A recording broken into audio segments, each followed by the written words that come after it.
Hi everyone, it's Kelly Culligan-Pengman, your digital teacher. I wanted to review a few things with you, and on your screen right here you're seeing my digital arts gradebook. So what I want to cover is a project and how it links over to your I'm going to keep going. I can hear my puppies barking, so I apologize. How it links over to the Digital Arts Google Drive folder that I've made for the class. So I'm going to put side by side the directions from the course, and I'm going to show, I know it's a project and it calls it the lesson, so I'm going to try and just stick with the word project, but it dawned on me that I think I typed lesson.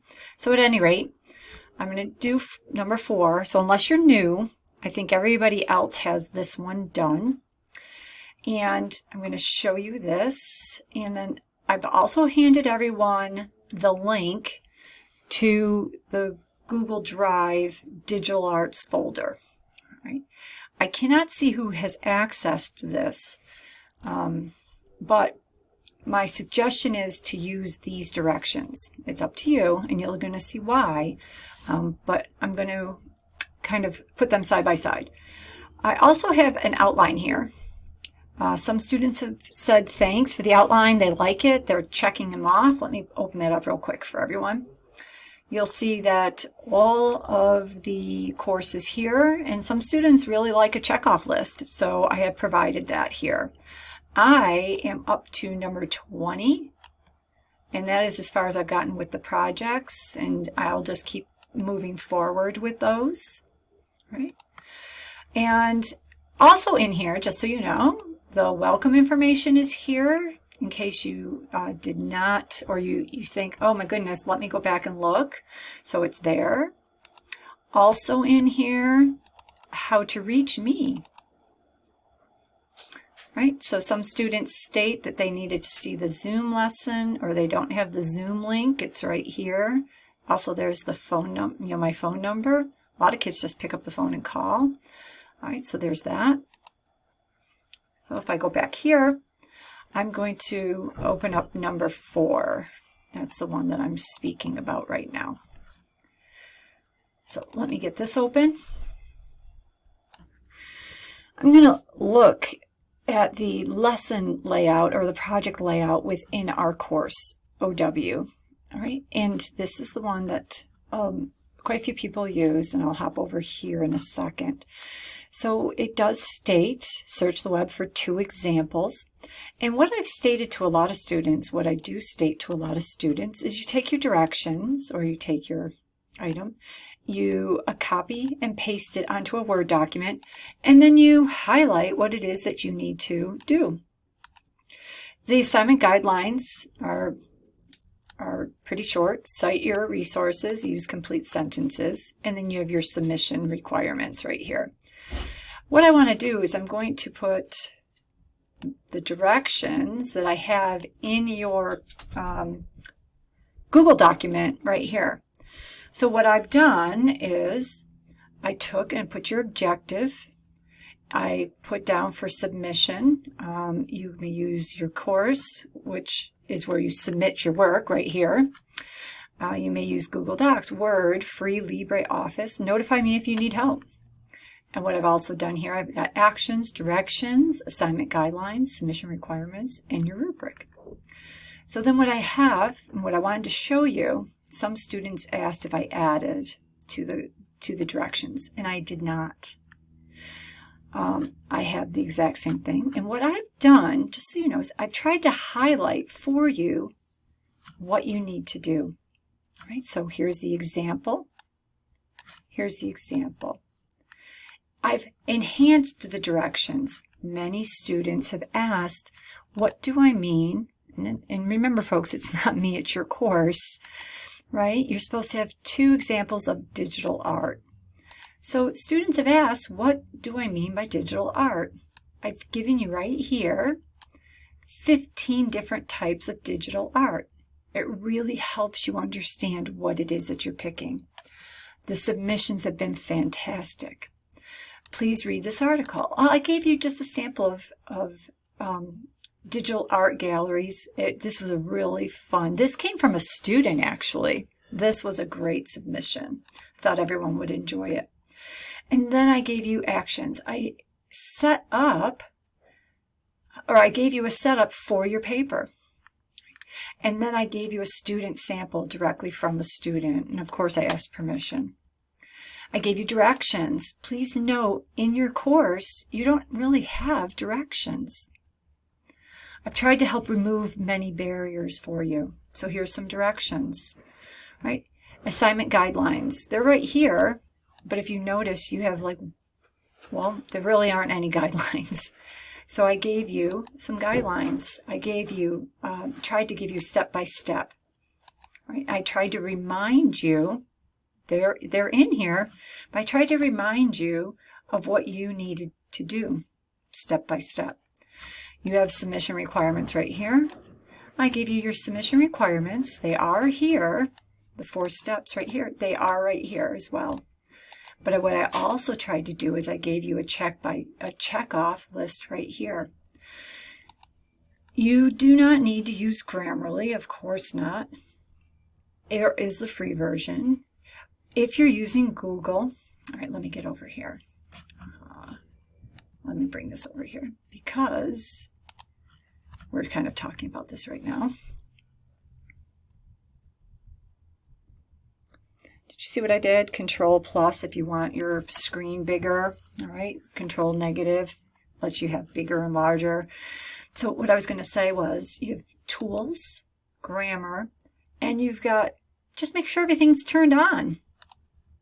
All right. So if I'm typing here and I do PGE, whoops, sorry.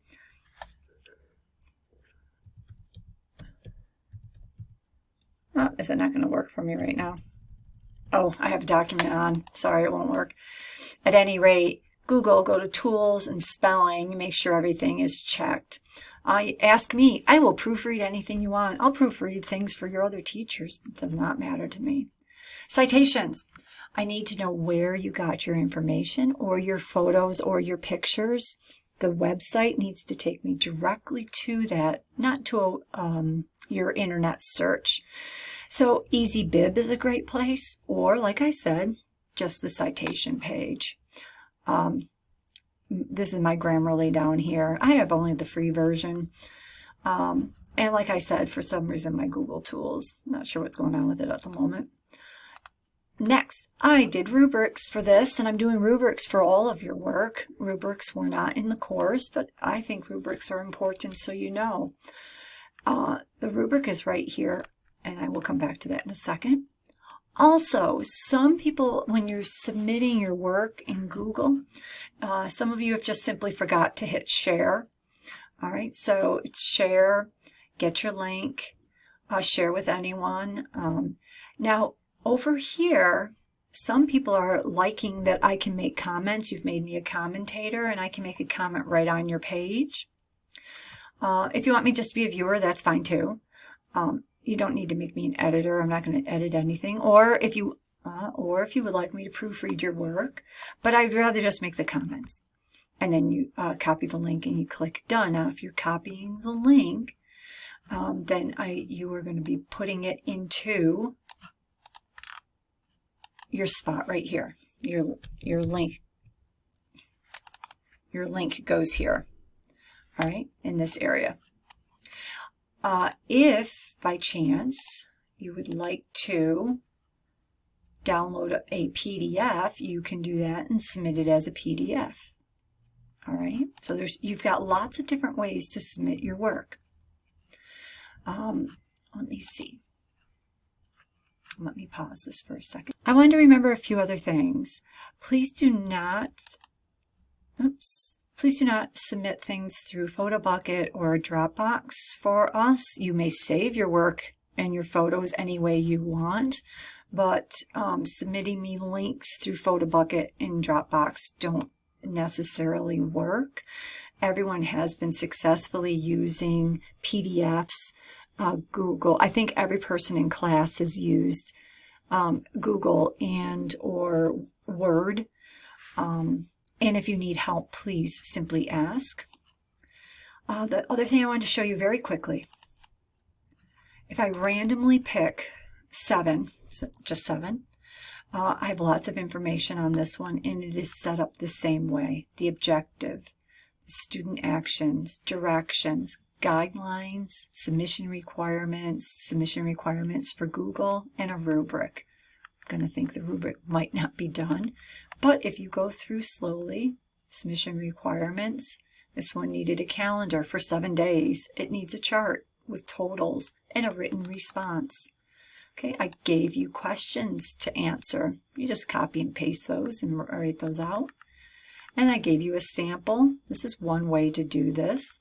And then how to submit this in Google. Again, if I come back here, number 20, I'm going to touch upon this for 1 second. Number 20, this one needed a Pixlr account. If you do not want to make a Pixlr account, you do not have to. This one you are making a card. You do not have to hand your information to anyone. If you have a Canva account or Procreate, some of you stated you were on iPads. Procreate is a lot of fun, but again, you do not have to have an account. Most of you have been using Google. Google has templates, so you can find a template. Word has templates. Paint, you may make a card in any of these. If you need help, simply ask. This assignment should be fun, all right? But again, the idea is to use Pixlr. It's like a Photoshop experience, but you do not have to do that. There's different versions. I believe I thought I put a link on here. Oh yes, I did, right here. Okay, so I gave, again, I gave a couple of links of how to use this, and it was fun. I'd never used it before this. That is what the account, or that is what the project was asking. So have a lot of fun. I gave lots of pictures of how to do things, how to submit your work. Your work goes down here. No offers. When I set up my account, oops, look, I misspelled words right there. Right here, make sure you do not, I didn't want any freebies, I didn't want any promotions, I don't want any marketing. I had to uncheck these. So again, just get a hold of me. I'd be more than happy to work with you. I enjoyed something new, but you do not have to. Anyway, that's about it. I went 3 minutes over. Thank you for staying with me, and you are all doing amazing. Have a lot of fun.